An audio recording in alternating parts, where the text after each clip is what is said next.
हालांकि सिलेबस में तो नहीं है, यूपी टेट में व्यक्तित्व वाला जो चैप्टर है, अगर आप सिलेबस की बात करोगे, ऑफिशियल सिलेबस देखोगे तो ये कहीं लिखा मिलेगा नहीं। लेकिन आप लोगों का तमाम सर दर्द है, सर जी पर्सनालिटी चैप्टर पढ़ा दीजिए, पर्सनालिटी का कुछ 60 नोट्स दे दीजिए, तो एक वीडियो में सब खत्म। ये मास्टर क्लास होने वाली है, व्यक्तित्व और व्यक्तित्व के सभी सिद्धांत और व्यक्तित्व के परीक्षण, जो भी सवाल बनते रहे हैं प्रीवियस में, वो सारी चीजें यहां से आ जाएंगी। मैं पुनः बता देना चाहूंगा कि यूपी टेट के ऑफिशियल पाठ्यक्रम में पर्सनालिटी चैप्टर नहीं है, और जो पाठ्यक्रम में नहीं है उसके सवाल नहीं बनेंगे। लेकिन फिर भी अगर आपको डर है कि प्रीवियस में सवाल पूछे जाते रहे हैं, आप पढ़ लेना। आप 10 मिनट की वीडियो, 12 मिनट की वीडियो में आपको टाइम पूरा नहीं देना होगा। जो आउट ऑफ सिलेबस बातें हैं उनमें ज्यादा समय देना मूर्खता है। हाँ जी, मूर्खता है ज्यादा समय देना। 10 मिनट का समय लीजिए और व्यक्तित्व के सभी सवालों को इसमें मैंने शामिल कर रखा है जो परीक्षा में बन सकते हैं। 10-12 मिनट में आप देखिए और काम खत्म कर दीजिए। ऐसे टॉपिक पर ज्यादा समय देने की जरूरत नहीं होती है, चाहे इनके सवाल बने ही क्यों ना, इतने से ही आ जाएंगे। क्या है, आइए एक एक की चर्चा कर देते हैं और 10-12 मिनट में आपको कंप्लीट मिल जाएगा। जो पर्सनालिटी से क्वेश्चन बनेंगे सब इसमें होगा। शाब्दिक अर्थ की बात कर लीजिएगा तो अंग्रेजी में पर्सनालिटी बोलते हैं, जो कि लैटिन के पर्सोना से बना हुआ है। एक सिंपल सा सवाल यही है, अंग्रेजी में पर्सनालिटी बोला जाता है जो कि लैटिन शब्द पर्सोना से बना है, जिसका मतलब होता है मुखौटा, नकाब या वेशभूषा। पर्सोना इसको बोला जाता है। हाँ, इसका इतिहास हम आपको डिटेल समझाने का समय नहीं है, नहीं तो उसको बताते। 10 मिनट की वीडियो में एकदम फैक्ट बताएंगे, इतिहास इसका नहीं समझाने चल रहे हैं कि कहां से ये आया। फिलहाल पर्सोना जो मुखौटा होता है, इसका शाब्दिक अर्थ वही होता है, पर्सोना। अब आगे समझिएगा।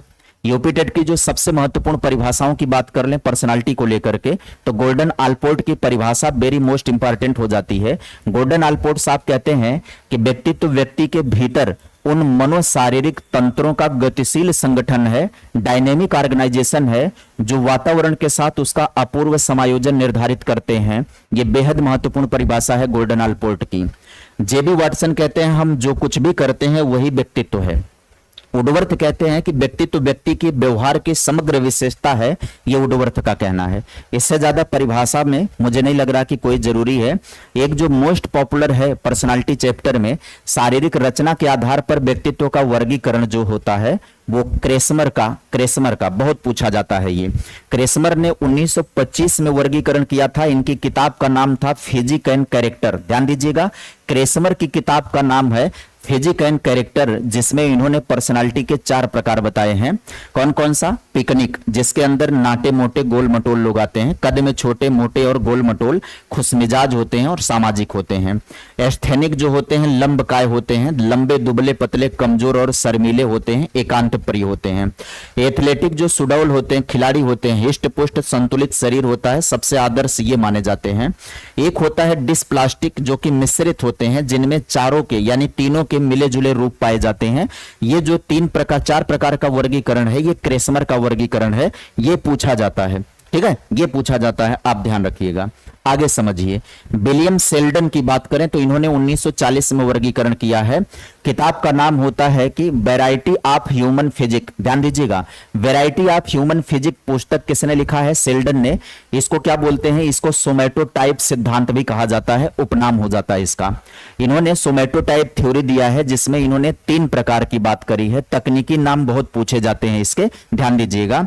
जैसे एंडोमॉर्फिक, ये बहुत नाम पूछा जाता है।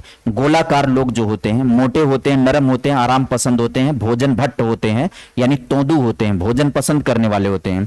इनके स्वभाव को क्या बोला जाता है? बिसेरोटोनिया कहा जाता है। यहां से बहुत टेक्निकल वर्ड हैं, एंडोमॉर्फिक हो गया, बिसेरोटोनिया हो गया, ये सारे सवाल परीक्षा में पूछे जाते रहते हैं। मेसोमॉर्फिक का आयताकार, गठीले मजबूत ऊर्जावान साहसी होते हैं, इनके स्वभाव को सोमैटोटोनिक कहा जाता है। और एक्टोमॉर्फिक जो होते हैं लंबकार, दुबले कमजोर एकांत प्रिय संकोची, इनके स्वभाव को क्या बोला जाता है? सेरेब्रोटोनिया कहा जाता है। तो इनका टर्मोलॉजी बहुत पूछा जाता है, जो तकनीकी नाम होता है ये पूछा जाता है, इस बात का ध्यान रखिएगा, हमने मेंशन कर रखा है इसमें। आगे बढ़िएगा, मनोवैज्ञानिक आधार पर अगर हम वर्गीकरण करें व्यक्तित्व के, तो कार्ल यूंग का बहुत पूछा जाता है वर्गीकरण। किताब का नाम होता है साइकोलॉजिकल टाइप। ध्यान दीजिएगा, साइकोलॉजिकल टाइप 3 प्रकार के जो है व्यक्तित्व बताए जाते हैं। एक अंतर्मुखी होता है, इंट्रोवर्ट होता है, जो अपने आप में खोए रहने वाले, एकांत प्रिय, शर्मीले और आदर्शवादी होते हैं, जैसे कि लेखक हो गया, दार्शनिक हो गया, वैज्ञानिक।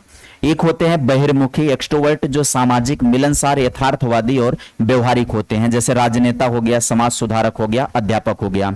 एक होता है उभयमुखी एम्बिवर्ट होते हैं, जिनमें अंतर्मुखी और बहिर्मुखी दोनों के गुण पाए जाते हैं। सामान्यतः अधिकतर लोग इसी श्रेणी के अंदर आ जाते हैं। आगे देखिएगा, समाजशास्त्री दृष्टिकोण किया मूल्यों के आधार पर जो वर्गीकरण की बात करेंगे तो एडवर्ड स्प्रेंजर ने वर्गीकरण किया हुआ है।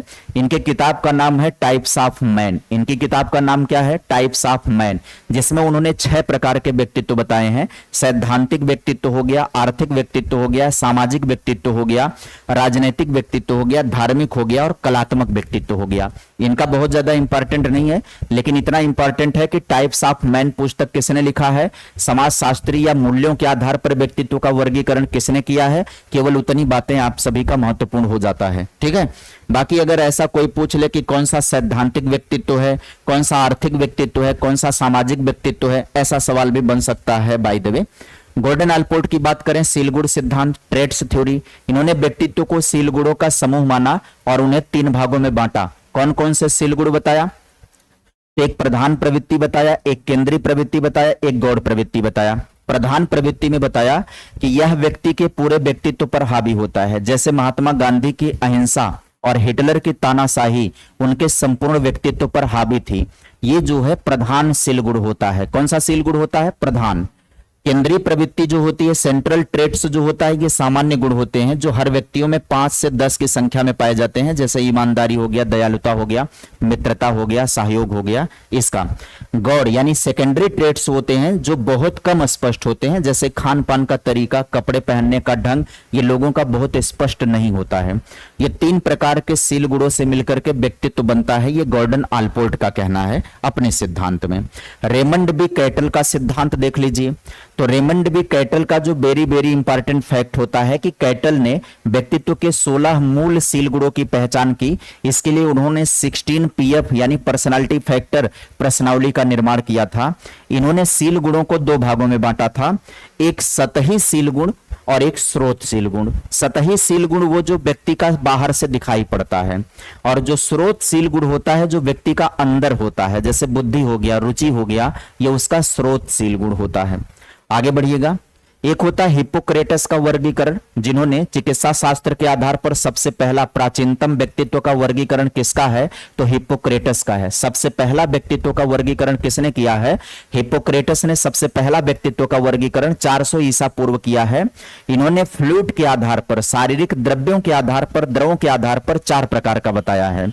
एक बताया कफ प्रधान यानी कि फ्लेगमेटिक वाले जो होते हैं, शांत होते हैं, सुस्त होते हैं, आलसी होते हैं। एक पीले पित्त वाले जो कॉलरिक होते हैं, क्रोधी, चिड़चिड़े और बेचैन होते हैं। एक काले पित्त वाले जो होते हैं वो दुखी, निराशावादी और उदास होते हैं। एक रक्त प्रधान वाले संगीन जो होते हैं वो खुशमिजाज और आशावादी और ऊर्जावान होते हैं। ये सबसे पहला व्यक्तित्व का वर्गीकरण हिप्पोक्रेटस के द्वारा किया गया है। आगे देखिएगा, व्यक्तित्व मापन की प्रमुख विधियों की बात करें अगर हम, तो देखिए प्रक्षेपी विधि होती है, प्रोजेक्टिव मेथड जो होता है, जिसके अंतर्गत अचेतन मन का अध्ययन किया जाता है। प्रोजेक्टिव मेथड से किसका अध्ययन किया जाता है? अचेतन मन का। जैसे टीएटी हो गया, प्रासंगिक अंतर्बोध परीक्षण, थीमेटिक परसेप्शन टेस्ट इसको बोला जाता है। मॉर्गन और मूरे के द्वारा 1935 में इसका विकास किया गया था। इसमें कार्डों की कुल संख्या 31 होती है, 30 पर चित्र बने होते हैं और एक खाली होता है। चित्रों का विवरण की बात करें तो 10 कार्ड जो होते हैं पुरुषों के लिए होते हैं, 10 कार्ड महिलाओं के लिए होते हैं, 10 दोनों के लिए होते हैं। परीक्षण में एक व्यक्ति पर अधिकतम 20 कार्ड का प्रयोग किया जाता है।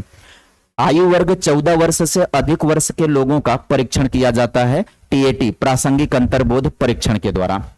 आगे देखिएगा, सीएटी जो बाल अंतर्बोध परीक्षण होता है, चाइल्ड परसेप्शन टेस्ट होता है, इसका प्रतिपादन लियोपोल्ड बेलाक के द्वारा किया गया 1948 में। भारतीय अनुकूलन इसका किसने किया था? उमा चौधरी ने किया था।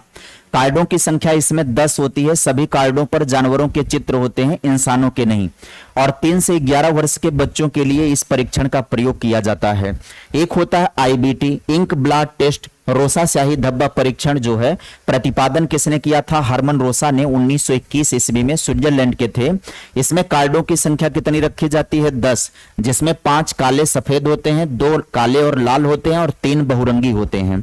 कार्ड दिखाकर बच्चों से कहानियां लिखवाई जाती हैं, उसी के आधार पर उनके अचेतन मन के बारे में बयां किया जाता है।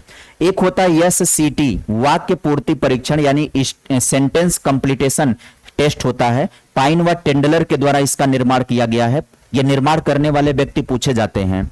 एक होता है WAT, शब्द साहचर्य परीक्षण, वर्ड एसोसिएशन टेस्ट जिसको कहा जाता है। प्रतिपादन सर फ्रांसिस गाल्टन ने 1879 में किया और बाद में कार्ल युंग 1910 में इसका प्रयोग किए थे। गाल्टन ने 75 शब्दों और जुंग ने 100 शब्दों की सूची बनाई थी। ये 100 शब्द उद्दीपक के रूप में बच्चों के सामने रखे जाते हैं, उसके विषय में वाक्य बना करके विचार उनके लिए जाते हैं। आगे बात करेंगे अप्रक्षेपी विधियों में जो नॉन प्रोजेक्टाइल टेक्निक होती है, उसमें एक व्यक्तिनिष्ठ विधि होती है और एक वस्तुनिष्ठ विधि होती है। व्यक्तिनिष्ठ के अंतर्गत आत्मकथा, प्रश्नावली, उड्वर्थ का हो गया, साक्षात्कार हो गया, इतिहास गाथा विधि किसका है, टाइडमैन का हो गया, ये होता है।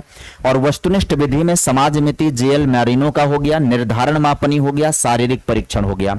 इसमें से सवाल पूछता है कि निम्न में से कौन व्यक्तिनिष्ठ विधि है, निम्न में से कौन वस्तुनिष्ठ विधि है, ये सवाल पूछता है। कौन सा प्रक्षेपी तकनीकी है, कौन सा अप्रक्षेपी तकनीकी है, ये सवाल बनता है। पर्सनालिटी वाले चैप्टर में इससे बाहर कोई सवाल नहीं आएगा। आपने समय कितना दिया, 10 मिनट अगर देखा जाए तो 11 मिनट 12 मिनट का समय आपने दिया। और पर्सनालिटी चैप्टर का जो भी सवाल आपके परीक्षा में यदि बनता है तो इससे बाहर नहीं जाएगा, इस बात की गारंटी है पूर्णता। तो आप ना ये आउट ऑफ सिलेबस वाला है, इस पर ज्यादा समय देने की अब बुद्धिमानी नहीं है। इसमें 10 मिनट की वीडियो है, देख लीजिए। पूरे के पूरे डाटा आपके सामने हमने रख दिया, वही चीजें आप नोट कर लीजिएगा। वेल ऑथेंटिक है, NCERT आधारित है, इस बात का ध्यान रखिएगा। बस हमने थंबनेल पर मेंशन नहीं किया है NCERT आधारित, ये पूरा कंटेंट NCERT से ही है, तो इसलिए कोई गलती भी नहीं है इसमें। तो आप ढंग से इसको पढ़ लीजिएगा और आपका काम हो जाएगा। तो इतने ऐसे चैप्टर जो फैक्ट होंगे, आउट ऑफ सिलेबस होंगे, उनको मैं इसी माध्यम से आपको प्रोवाइड करवा दूंगा। आप लोग लेकिन वीडियो पर बहुत ज्यादा प्यार दुलार बरसा नहीं रहे हैं। कमेंट करा करिए, लाइक किया करिए, ज्यादा से ज्यादा शेयर किया करिए, तब ये वैल्यूएबल कंटेंट आपके काम आने वाला है। आज के लिए बस इतना ही, मिलेंगे फिर किसी नई वीडियो में नए टॉपिक के साथ। तब तक के लिए bye bye, take care, thank you.